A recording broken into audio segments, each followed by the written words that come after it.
No license plates, no registration, no trace, but police found them and crushed them.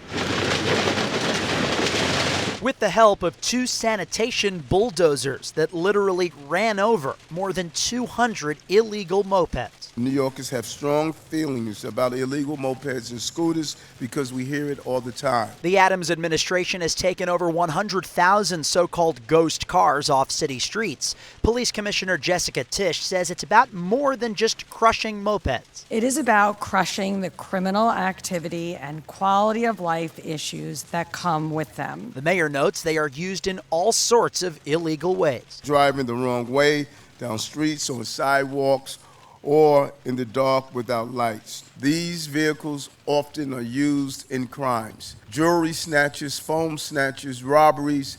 You mentioned the crime, and in some way they have participated in them. A new state law requires mopeds to be registered.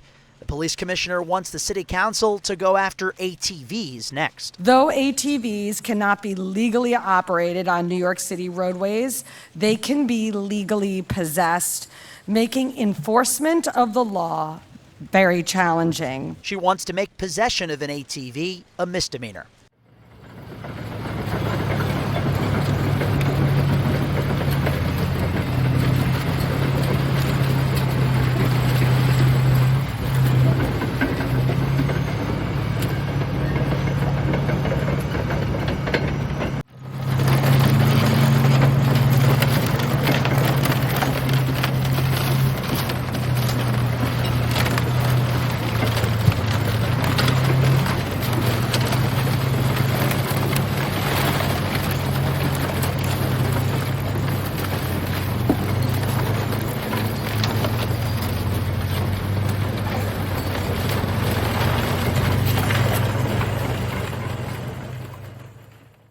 Mack Rosenberg, 1010 wins on 92.3 FM.